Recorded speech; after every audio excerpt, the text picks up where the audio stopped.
Bonjour à tous et bienvenue sur cette vidéo. Aujourd'hui, je vais partager avec vous quelque chose que beaucoup d'entre vous me demandent depuis longtemps. Combien je gagne vraiment avec mes 30 poules pondeuses? Je vais être totalement transparent avec vous, sans filtre, sans embellir la réalité. Nous allons parler des revenus, bien sûr, mais aussi de tous les coûts cachés, des défis quotidiens et de tout ce que personne ne vous dit quand vous démarrez dans l'élevage de poules pondeuses.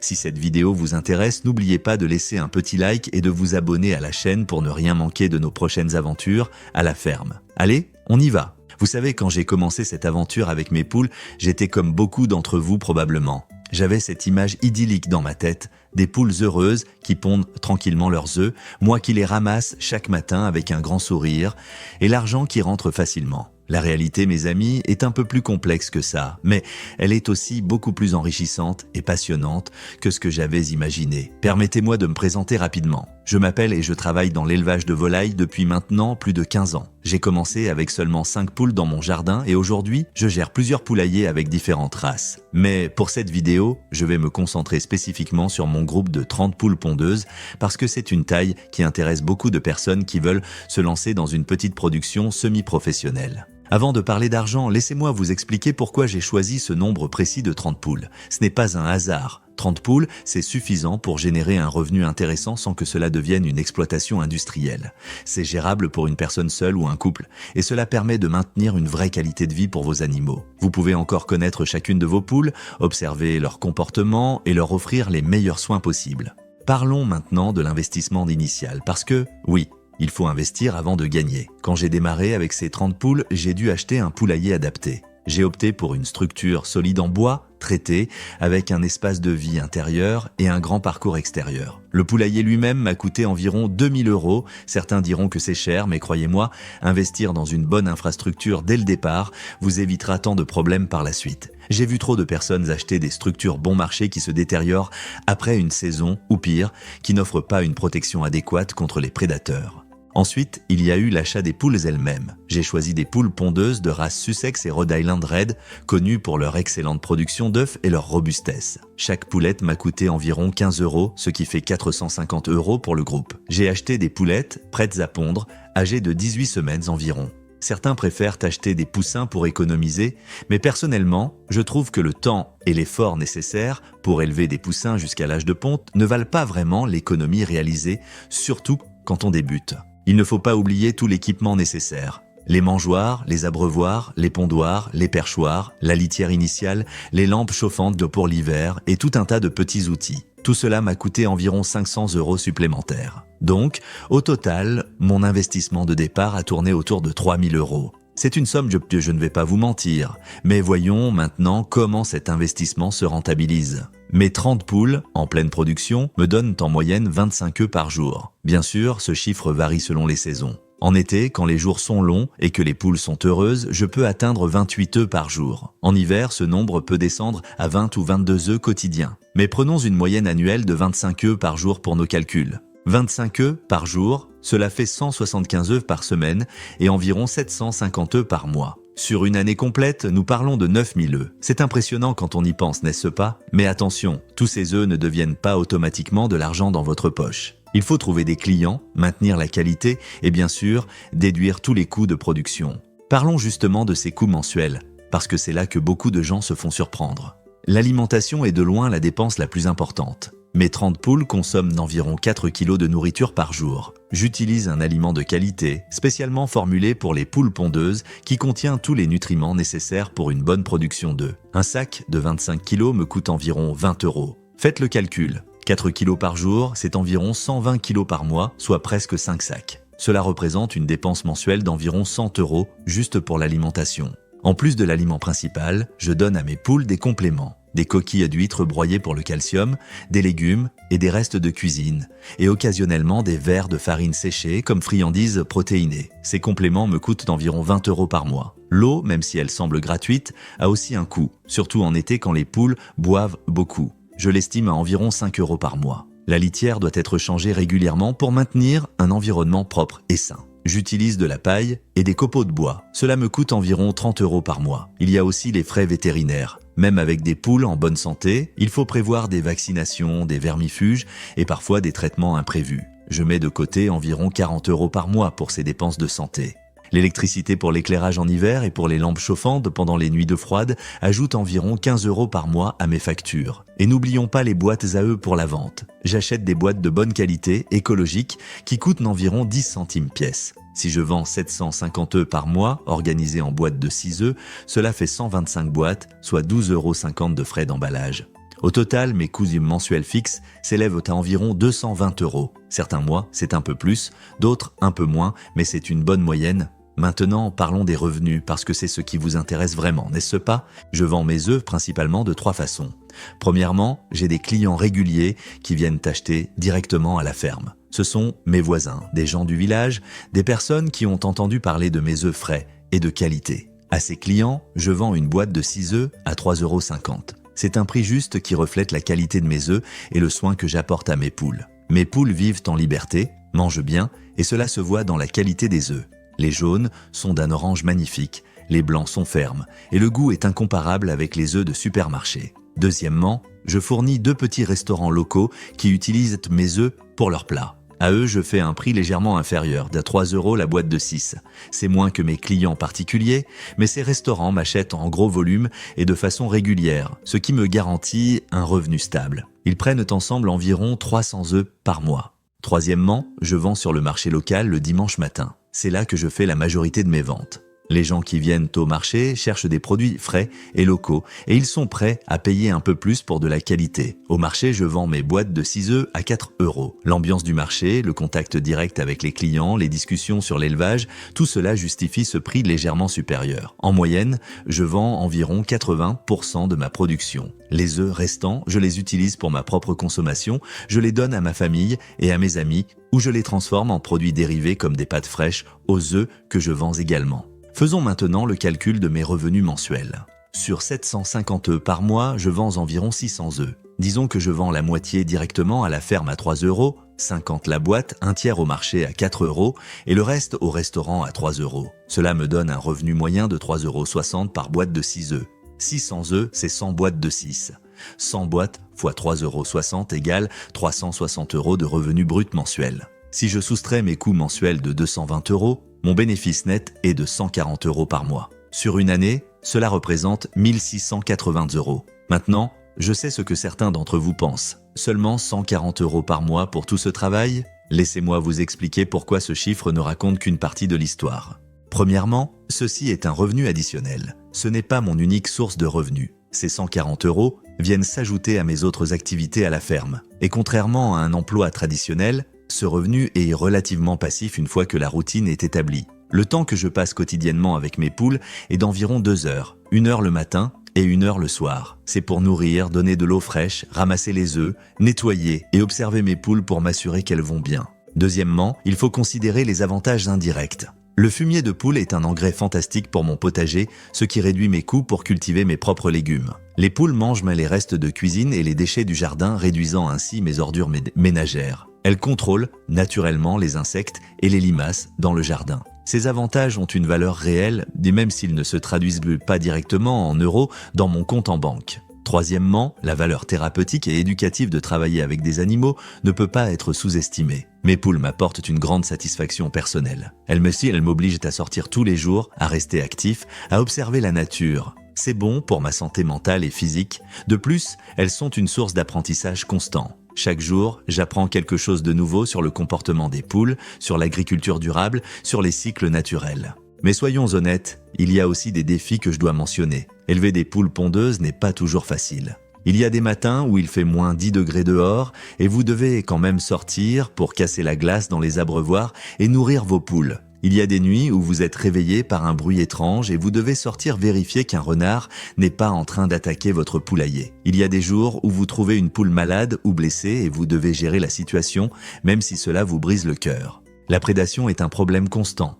J'ai perdu des poules à cause de renards, de fouines, de buses et même de chiens errants. Chaque perte est à la fois un coût émotionnel et financier. Une poule pondeuse en pleine production vaut environ 30 € en termes de revenus futurs qu'elle aurait générés. C'est pourquoi la sécurité du poulailler est si importante.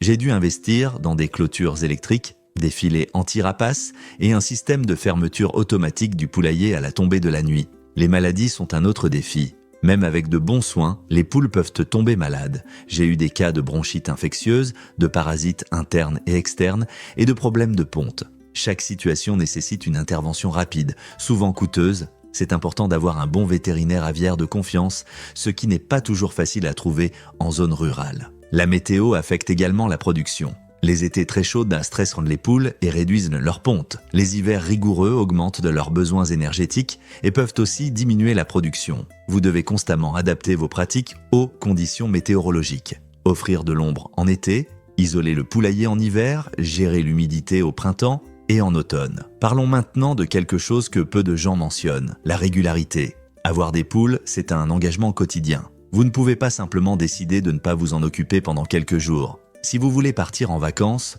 vous devez trouver quelqu'un de confiance pour s'occuper de vos poules. Ce n'est pas aussi simple que de demander à un voisin d'arroser vos plantes. Il faut former la personne, lui montrer la routine, s'assurer qu'elle est à l'aise avec les poules. Malgré tous ces défis, je ne changerai cette vie pour rien au monde. Il y a quelque chose de profondément satisfaisant à travailler avec la nature, à produire de la nourriture de qualité, à connaître chacune de mes poules par son nom et sa personnalité. Chaque matin, quand j'ouvre le poulailler et que mes poules sortent en caquetant joyeusement, quand je ramasse ces beaux œufs frais encore tièdes, quand un client me dit que mes œufs sont les meilleurs qu'il ait jamais goûtés, tout l'effort en vaut la peine. Pour ceux qui envisagent de se lancer dans l'élevage de poules pondeuses, voici mes conseils les plus importants. Premièrement, commencez petit. N'essayez pas de gérer 50 poules dès le départ. Commencez avec 5 ou 10 poules, apprenez les bases, comprenez les défis, puis augmentez progressivement. Deuxièmement, investissez dans la qualité dès le début. Un bon poulailler, une bonne alimentation, de bons soins vétérinaires vous feront économiser de l'argent à long terme.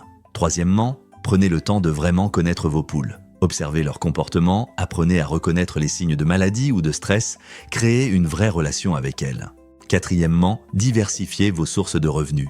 Ne comptez pas uniquement sur la vente d'œufs. Pensez à vendre du fumier de poule comme engrais, à proposer des visites éducatives de votre ferme, à vendre des produits dérivés comme des pâtes aux œufs ou des gâteaux faits maison. Cinquièmement, construisez une communauté. Connectez-vous avec d'autres éleveurs de poules dans votre région, rejoignez des groupes en ligne, partagez vos expériences et apprenez des autres. Une chose importante que je veux souligner, les chiffres que je vous ai donnés aujourd'hui sont spécifiques à ma situation. Vos résultats peuvent varier considérablement en fonction de nombreux facteurs. Votre localisation géographique influence le coût des aliments, la demande pour les œufs frais et les défis climatiques que vous rencontrerez. Vos compétences en marketing détermineront combien vous pouvez facturer pour vos œufs et combien de clients vous pouvez attirer. Votre efficacité opérationnelle affectera vos coûts. Et surtout, votre capacité à maintenir des poules en bonne santé déterminera votre taux de production d'œufs. Dans ma région, il y a une forte demande pour les produits locaux et biologiques, ce qui me permet de vendre mes œufs à un bon prix. Si vous vivez dans une zone où cette culture n'existe pas encore, vous devrez peut-être vendre vos œufs moins cher, ce qui affectera votre rentabilité. C'est pourquoi je vous encourage à faire une étude de marché approfondie avant de vous lancer. Parlez avec les gens de votre région, visitez les marchés locaux, discutez avec d'autres agriculteurs, comprenez votre marché avant d'investir. Un autre aspect que je veux aborder est la saisonnalité de ce business. Mes revenus ne sont pas constants tout au long de l'année. Au printemps et en été, quand les poules pondent le plus et que les touristes visitent de notre région, mes ventes augmentent considérablement. Je peux gagner jusqu'à 200 € par mois pendant ces mois de pointe. En hiver, mes revenus peuvent descendre à 80 € par mois. C'est important de prévoir cette variation dans votre budget et de mettre de l'argent de côté pendant les bons mois pour couvrir les périodes plus creuses. La réglementation est également quelque chose dont vous devez être conscient. Dans mon pays, il existe des règles spécifiques pour la vente d'œufs, même à petite échelle. Vous devez vous enregistrer auprès des autorités sanitaires locales, respecter certaines normes d'hygiène et dans certains cas, faire inspecter vos installations. Renseignez-vous bien sur les réglementations de votre région avant de commencer à vendre. Les amendes pour non-conformité peuvent être sévères et anéantir votre rentabilité. Parlons aussi de la durée de vie productive d'une poule pondeuse. Une poule pond le plus d'œufs pendant ses 2 premières années de vie. Après cela, sa production diminue progressivement. À 4 ou 5 ans, elle pond beaucoup moins, bien qu'elle puisse continuer à vivre confortablement pendant plusieurs années encore. Cela signifie que vous devez planifier le renouvellement de votre cheptel. Certains éleveurs vendent ou abattent leurs poules âgées et les remplacent par de jeunes poulettes. Personnellement, je garde mes poules âgées à la retraite aussi longtemps qu'elles sont en bonne santé. Elles méritent de vivre une vie heureuse après avoir travaillé dur pour moi. Mais cela signifie que je dois constamment introduire de nouvelles poules pour maintenir ma production, ce qui est un coût supplémentaire à considérer. Le bien-être animal est au cœur de tout ce que je fais. Mes poules ne sont pas seulement des machines à produire des œufs. Ce sont des êtres vivants qui méritent respect et soin. Je leur offre un grand espace pour se déplacer à la fois à l'intérieur et à l'extérieur. Elles ont accès à de l'herbe fraîche, à la terre pour se baigner, à des perchoirs pour dormir et à des pondoirs confortables. Je passe du temps avec elles chaque jour, non seulement pour les tâches nécessaires, mais aussi pour simplement les observer et interagir avec elles. Ce niveau de soin se reflète dans la qualité de mes œufs et dans la satisfaction de mes clients. Beaucoup de mes clients me disent qu'ils achètent mes œufs non seulement pour leur qualité, mais aussi parce qu'ils savent que mes poules sont heureuses et bien traitées. Dans notre monde moderne, de plus en plus de consommateurs se soucient de la provenance de leur nourriture et des conditions dans lesquelles elle est produite. C'est un avantage énorme pour les petits producteurs comme moi. Nous pouvons offrir quelque chose que les grandes exploitations industrielles ne peuvent pas. Une connexion réelle, une transparence totale et un engagement envers le bien-être animal. L'éducation des consommateurs fait partie intégrante de mon travail. Beaucoup de gens ne réalisent pas la différence entre un œuf de poule élevé en cage, un œuf de poule élevé au sol et un œuf de poule élevé en plein air comme les miennes. Je prends le temps d'expliquer à mes clients pourquoi mes œufs coûtent de plus cher que ceux du supermarché. Je leur parle de l'alimentation de mes poules, de leur mode de vie, des soins que je leur apporte. Une fois qu'ils comprennent, ils deviennent souvent des clients fidèles qui sont prêts à payer le juste prix pour un produit de qualité. Les réseaux sociaux ont été un outil précieux pour développer mon activité. Je partage régulièrement des photos et des vidéos de mes poules, des œufs fraîchement pondus, des moments drôles ou touchants de la vie à la ferme. Cela crée une communauté engagée de personnes qui suivent mon travail et qui deviennent souvent des clients. C'est aussi une excellente façon de rester en contact avec mes clients réguliers et de leur annoncer quand j'ai des œufs disponibles ou quand je serai au marché. En termes de temps, comme je l'ai mentionné, je passe environ 2 heures par jour avec mes poules. Mais ce temps n'est pas une corvée pour moi. C'est un moment de calme, de connexion avec la nature, presque méditatif. Le matin, quand le soleil se lève et que je nourris mes poules, c'est un moment de paix avant que la journée ne devienne chaotique. Le soir, quand je les enferme pour la nuit et que je m'assure qu'elles sont toutes en sécurité, c'est un moment de satisfaction, de savoir que j'ai pris soin de mes animaux. Bien sûr, il y a aussi des tâches moins agréables. Nettoyer le poulailler n'est jamais amusant, surtout en été quand il fait chaud et que les odeurs sont fortes. Traiter une poule malade peut être stressant et émotionnellement difficile. Gérer la bureaucratie et les aspects administratifs de la vente d'œufs peut être fastidieux. Mais tout cela fait partie du package et vous apprenez à l'accepter. Pour conclure, mes 140 € de bénéfices mensuels peuvent sembler modestes, mais ils représentent bien plus que cela. Ils représentent un mode de vie, une connexion avec la nature, une production alimentaire éthique et durable. Ils représentent l'indépendance, la satisfaction du travail bien fait et la joie de savoir que je fournis à ma communauté des œufs frais et de qualité. Si vous envisagez de vous lancer dans l'élevage de poules pondeuses, je vous encourage à le faire, mais allez-y les yeux ouverts. Comprenez que ce n'est pas un moyen de devenir riche rapidement. C'est un engagement à long terme qui demande du travail, de la dédicace et de la passion. Mais si vous aimez les animaux, si vous valorisez la vie en plein air, si vous croyez en l'agriculture durable, alors cela pourrait être parfait pour vous. Mes 30 poules pondeuses ont transformé ma vie de manière que je n'aurais jamais imaginée. Elles m'ont appris la patience, la responsabilité et le respect pour tous les êtres vivants. Elles m'ont connecté avec ma communauté d'une façon profonde et significative. Et oui, elles me fournissent également un revenu supplémentaire appréciable. C'est un équilibre parfait pour moi et cela pourrait l'être pour vous aussi. J'espère que cette vidéo vous a donné une image réaliste et honnête de ce que signifie vraiment élever des poules pondeuses pour la vente d'œufs. Si vous avez des questions, n'hésitez pas à les poser dans les commentaires tout ci-dessous. J'adore interagir avec vous tous et partager mes connaissances. Et n'oubliez pas, si vous avez aimé cette vidéo, laissez un like et abonnez-vous à la chaîne pour plus de contenu sur la vie à la ferme. Merci de m'avoir regardé et à bientôt pour une nouvelle aventure.